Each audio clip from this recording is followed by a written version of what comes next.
মানে প্রত্যেকটা মা যদি প্রত্যেকটা মেয়েকে এইভাবে সাপোর্ট করে না। আসো, বলো তোমার ভিডিও নিয়ে, মানে এই যে ভিডিও করে ভালো লাগে? হ্যাঁ, ভালো মা লাগে। মাকে কিন্তু অনেকে বলেছে যে মায়ের ভিডিও খুব ভালো লাগে, মায়ের অ্যাক্টিং খুব সেরা।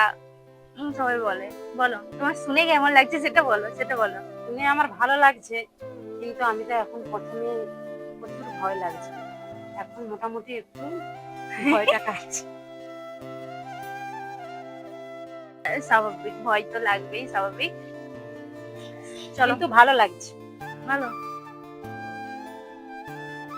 মানে প্রত্যেকটা মা যদি প্রত্যেকটা মেয়েকে এইভাবে সাপোর্ট করে না, বাইরে যাওয়ার দরকার নেই, ঘরেই হয়ে যাবে। মায়ের যা রিয়াকশন না,